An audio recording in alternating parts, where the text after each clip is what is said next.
time for summer reading. Next time on Philosophy Talk. Listen to Philosophy Talk every Tuesday at noon on KSJE 90.9 FM, Farmington.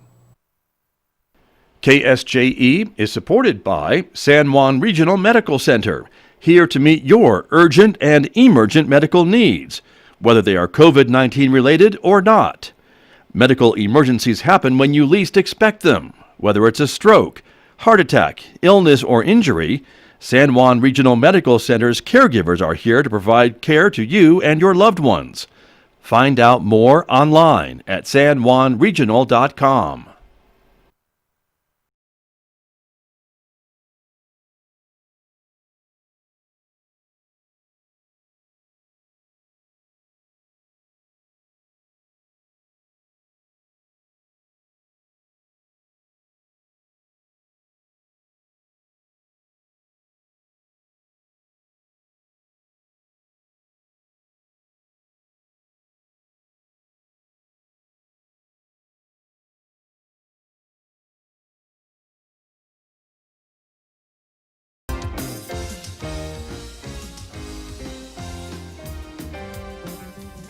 "11 minutes past 8 o'clock. It is Monday morning, June the 15th. Good morning, everyone. I'm Scott Micklin. Thanks for tuning in to KSJE 90.9 FM over the air here in San Juan County, 103.3 FM over the air in Durango, Colorado, and of course streaming everywhere from our website, ksje.com.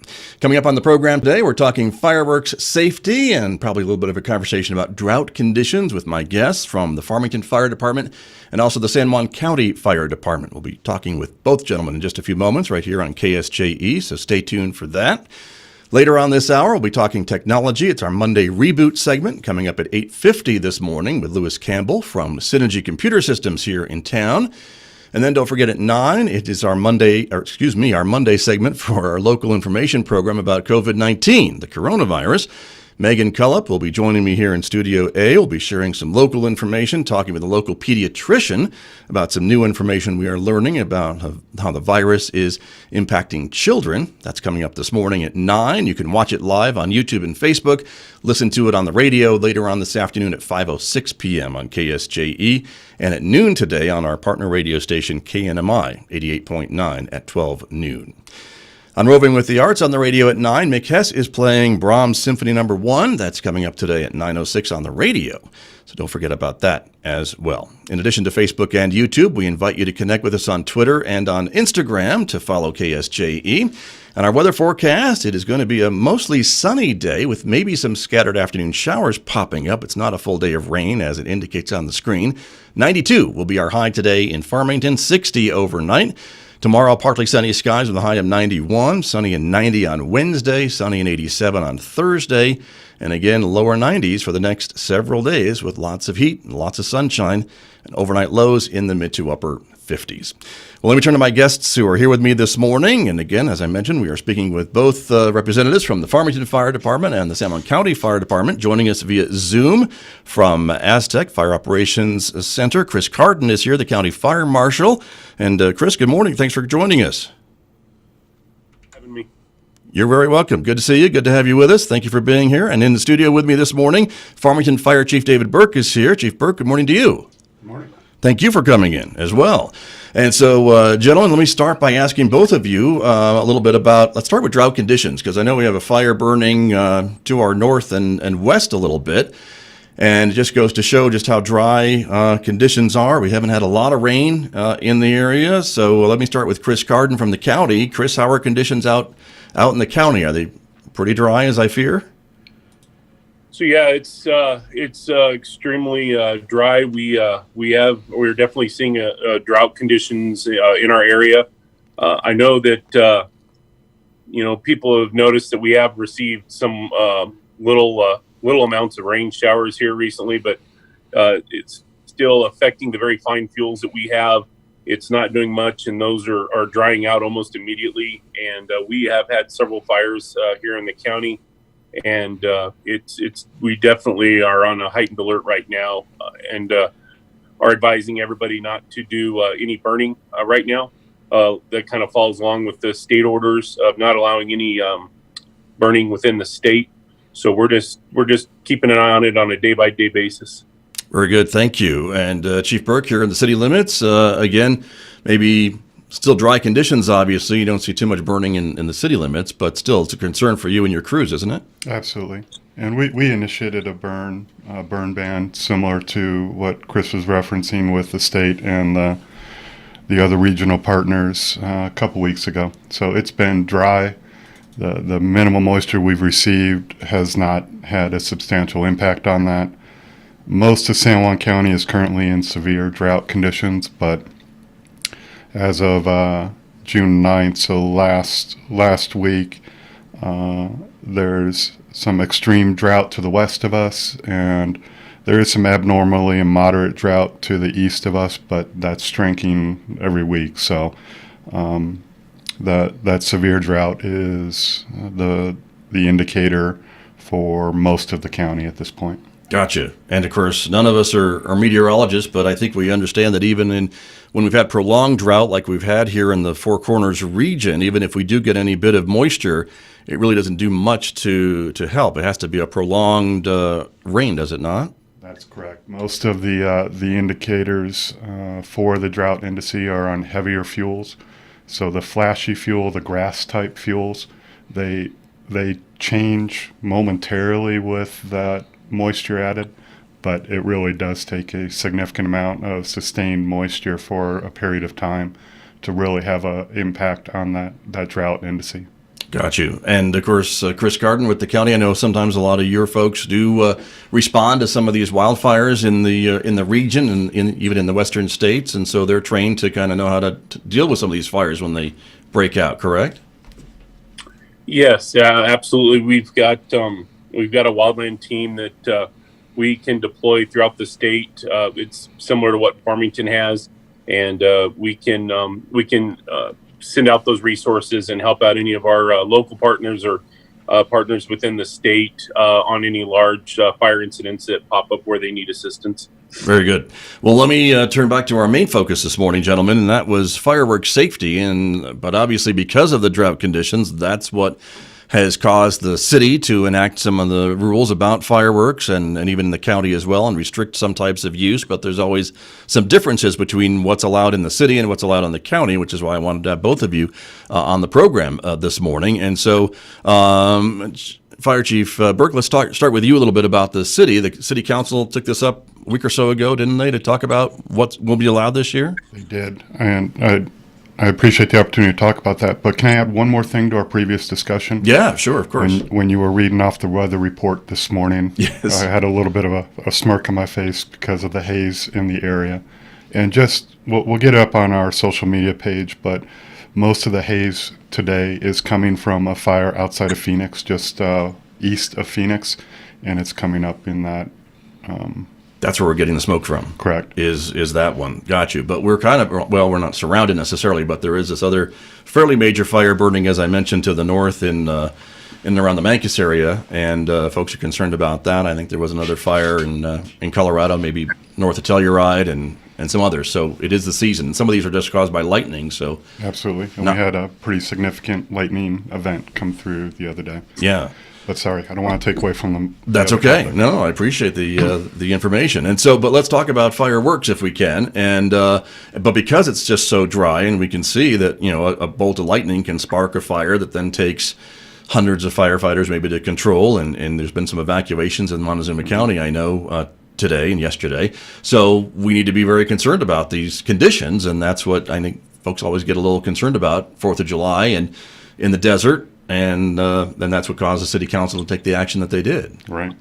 And it's a very similar action to what we've done in years past. Last year was actually the only year in several, I guess I can't reach back to the exact date when we haven't done it, that our drought indice didn't indicate an action per the state fire code. So this year, as we're in a severe at this point, fireworks go on sale on the 20th. We took the opportunity to present to council, and they made the action for a proclamation and a resolution indicating requesting citizens to use caution when using fireworks. Yeah. The primary components in that are utilizing fireworks on barren or paved surfaces, having a water supply available, children having adult supervision, all those key points that create safety issues Right. moving forward. But the ordinance within the city has not changed. It is as strict as we're able to make it, and I can go over the permissible and the non-permissible fireworks within the city, but the action council took is in effect for the next 30 days. Okay, very good. I'll come back to you about the types of fireworks that are allowed. But I want to go to Chris Carden with the county a little bit about what they're able to do and his concerns and how folks can use fireworks safely in the county. And Chris, you're getting some direction from the county commission? So one of the big things that we're looking at is, like Chief Burke mentioned, is people using fireworks around their homes or residential areas. The state's part of that burn ban that came across from the state really touches on making sure that if you are going to utilize fireworks, that you use it on barren ground. You have a readable water source. However, we know most of the areas in the county, just because the dirt road or the paved road out in front of your house, your neighbor's yard might be dried out. So the possibility of fires are huge with fireworks. So one of the things the county has done again this year is we are opening up McGee Park, and we strongly recommend everybody that decides to purchase fireworks wherever they might live, that they can go out to McGee Park, be able to shoot those fireworks off. We'll have dumpsters and other items out there so they can make sure that they dispose of the fireworks. They can clean up the area once they're done, and they can go out there and enjoy it without having to worry about starting a fire or starting their neighbor's yard or the bosque, any area down along the river on fire. Very good. And of course, that's a big barren area is what you're talking about there with the parking lot the way that it is. And so I imagine there's some designated areas of McGee Park where folks can do this activity, Chris Carden, because it's also now a drive-in movie theater. Yeah, so the drive-in movie theater is down further, inside McGee Park. It's down near where the carnival sets up during the county fair. Gotcha. So the main parking lot, what would be considered the large north parking lot from about the casino towards Highway 64, that is the parking lot that McGee Park and the county usually designate and sets up for people to go out there and shoot off fireworks. Understood. Thank you for the clarification. Appreciate it very much. Chief Burke, No let problem. me turn back to you a little bit about the types of fireworks that the city will allow. And again, if folks are buying their fireworks either in the city limits or in the county limits, those have been inspected, I guess, and they're only selling things that are legal in those jurisdictions. Is that how it's supposed to work? That's correct. So our fire marshal division will be out inspecting the stands within the city limits, and then there's also stands that set up right at the city limit border with the county, and they'll be in there as well. There will be rat cards or pamphlets placed there that indicate the permissible fireworks within the city. One of the easiest ways for the listeners to identify whether they're permissible or not permissible within the city limits is to look for the caution or warning label on them. If it has caution on it, then they are permissible within the city limits. If it has warning, those are not permissible within the city limits. But the permissible type are ground and handheld sparkling and smoke devices, cone fountains, crackling devices, cylindrical fountains, flitter sparkers. Sorry, boy. Let me It's try okay. that It's again. early. It's a Monday. I understand. Flitter sparklers, ground spinners, illuminated torches, toy smoke devices, wheeled stationary small radius devices. Okay. Non-permissible or illegal fireworks within the city are the aerial spinners, the helicopters, the mines, the missile-type rockets, Roman candles, shells, stick-type rockets. Basically, anything that leaves the control of the individual, then those are not legal within the city limits. And we also use kind of a 6-foot limit as well for, it's very rule of thumb, but within 6 foot cone of impact. I see. I gotcha. And my rule of thumb has always been the things that maybe come off the ground, that fly off the ground or rise up off the ground, are usually not allowed within the city limits. Isn't that another good Absolutely. rule? Yeah, they go out of the individual's control and they fly in the air. Yes, that's generally a very good rule to follow. Doesn't make you a good neighbor if that happens when you're doing that. So that's why they're not allowed in the city. So I understand. Correct. And there are some penalties if folks are using those within the city limits, Chief? That's correct. Both the police department and the fire department will be enforcing the regulations in the ordinance. Possession is citable as well, and it's $500 or up to 90 days, or both, for possession and or use of non-permissible fireworks within the city limits. Okay, very good. Chris Garden, let me turn to you with the similar questions about what's allowed in the county. The restrictions are a little bit less in the county because of the way the law is written. Can you go over kind of some of the things that you'll be watching for? Yeah, so in the county, we do allow the aerial type fireworks that Chief Burke was saying were illegal in Farmington, and those are also, so all the listeners know, those are also illegal. The aerial type fireworks in the cities of Aztec, Bloomfield, and the town of Kirtland. So everybody needs to understand that. One of the big things we're going to be doing is we also are going to be working with the sheriff's department. And because of the regulations and the drought conditions that we're experiencing, we will be going out and making sure that people are using fireworks, whatever type of fireworks they might be using, in a area that is designated clear and barren, and then we don't have any possibilities of brush or anything around that could cause fire. If it does tend to be in that area, we do have the authority to either issue a citation, confiscate the fireworks, and we will be out enforcing that this holiday season. Very good. And for both of you, I know there are some folks that are just wondering why you just can't ban them outright in years like this when it's just so dry. And that goes back to the state and kind of how the rules are set up as to how much jurisdiction the local entities do have, like the city council or the county commission. Is that, without getting into a civics lesson, but is that kind of how it works, Chief? It is, absolutely. And that's per the state legislation. We in the city have banned to the extent possible, but we cannot go any further due to the way the rules are written from the state level. Got you. And Chris Carden, I imagine it's similar for you working with the county as to how much you can do, how much the commission can ban or restrict? Yes, absolutely.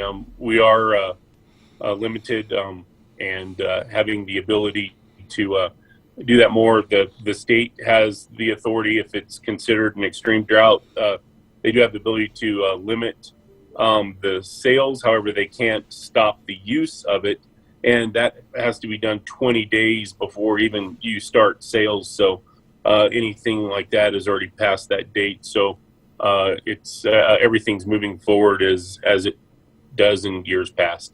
Understood. And you mentioned earlier, Chris Carden, the bosque, the areas near the rivers, and of course the city has those same areas too.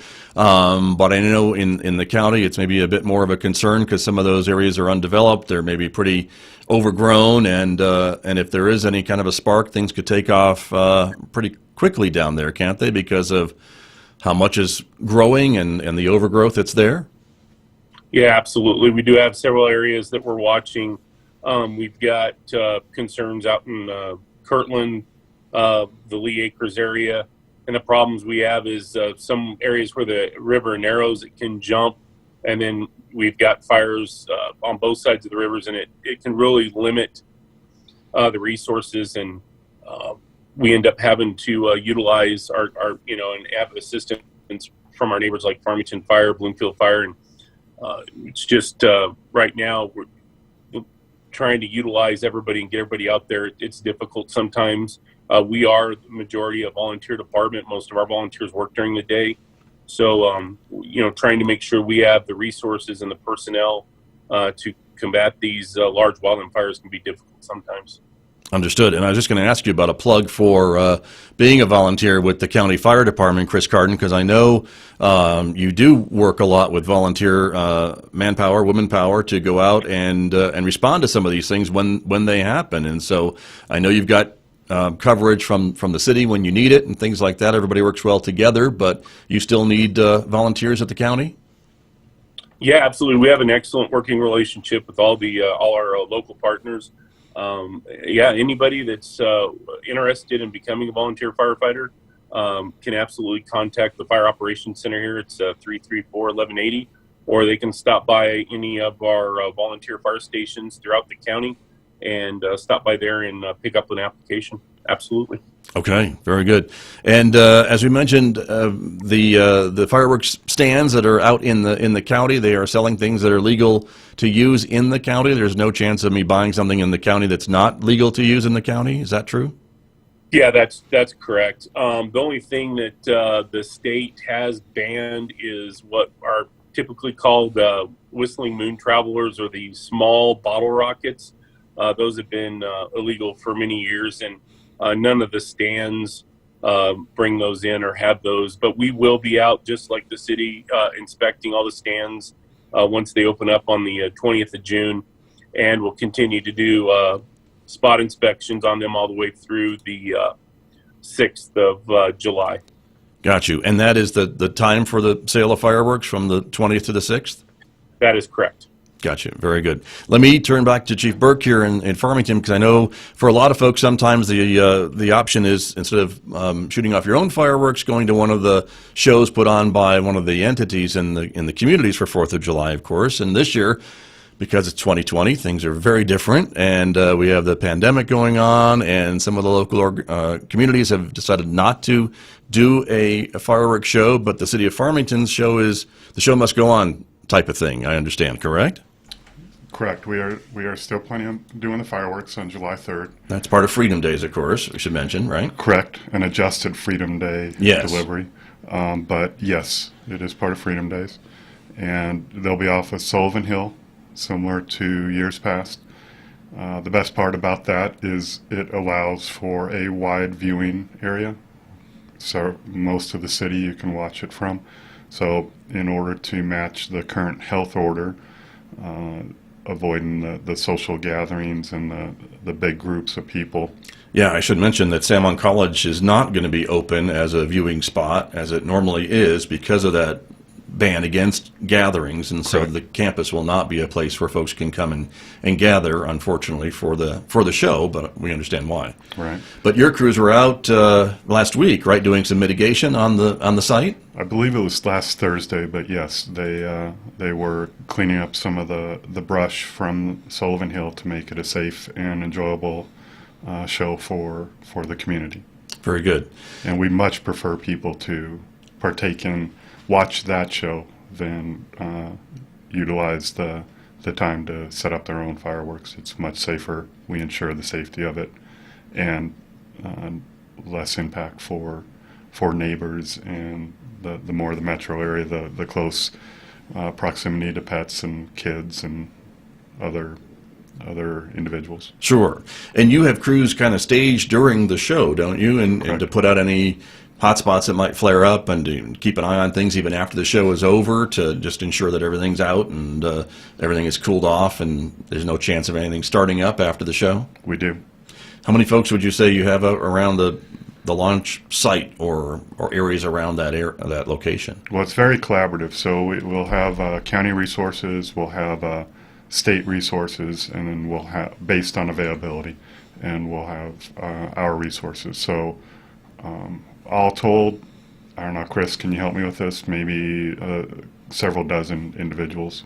Chris Garden? Yeah, yeah, absolutely. We usually send in 2 or 3 brush trucks to augment what the city of Farmington has, just to make sure the majority of, just like any other event, the fireworks display is going on, but we still have local emergencies that need to be handled. So that frees up some of the Farmington units to still handle calls local within their areas, and we can assist with the fireworks show up around the area. So everything that we can do to make sure it's a safe event for everybody, we're more than happy to help out. Very good. And Chris Garden, I would think that you probably also recommend checking out a professional show as an alternative to doing your own out at McGee Park or in the county in a barren spot that's approved. Yeah, absolutely. If it comes down that you have to have fireworks, like I said, we strongly suggest you go out and enjoy that out at McGee Park and be out there on the asphalt, the pavement out there. It limits that possibility of something catastrophic happening, and we know that we're going to have fires, but that one person that goes out there and does it out there and doesn't start a fire is one less fire that we have to respond to. So. Very true. Well, and gentlemen, we just have a couple of minutes remaining this morning, so maybe put on your forecasting hats and let me know, what are you hearing? Are we going to have a long, hot, dry summer? It is, I think, the start of Monsoon Awareness Week. Does it look like we have a good pattern setting up this year, or what are you both hearing? The short range isn't looking abundantly good. And Chris, correct me if I'm wrong on any of this. The moderate range looks like there might be a increase in moisture in our area, but the further out you get, the more variable they become. So we are definitely hopeful for an increased moisture flow. Okay, very good. Chris Garden, is that what you're hearing too with the county? Yeah, absolutely. Chief Vega is our wildland. Does a lot of our wildland out here, and he gives us updates, and we're hearing the exact same thing, that short range, we're not seeing any significant moisture, and it's hard to predict out that far, just like Chief Burke said, but us being in the severe drought category, we don't see that changing anytime in the immediate future. Okay. Very good. Well, gentlemen, I appreciate you being with me this morning. Chris Carden, Deputy Fire Chief, San Juan County Fire Department, and County Fire Marshal. Thanks for joining us from Aztec this morning. Thanks for having me. I appreciate it. You bet. Great to see you. Thank you very much. And Chief Burke, thank you for coming in this morning to, again, share your information with us as well. Thank you. I appreciate it. Can I close with just a couple things? Yeah, sure. So I realize that this is a time of year to celebrate freedoms and have that kind of a party-style activity, but alcohol and fireworks really don't mix very well. So the individual that's lighting, we request that they please refrain from alcohol.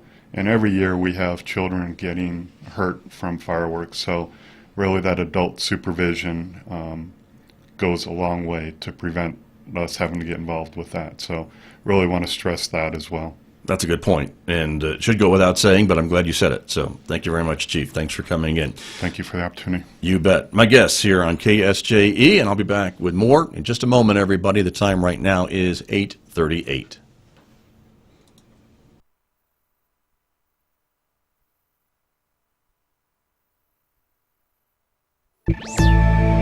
Hacker plus activist, hacktivist. A look at how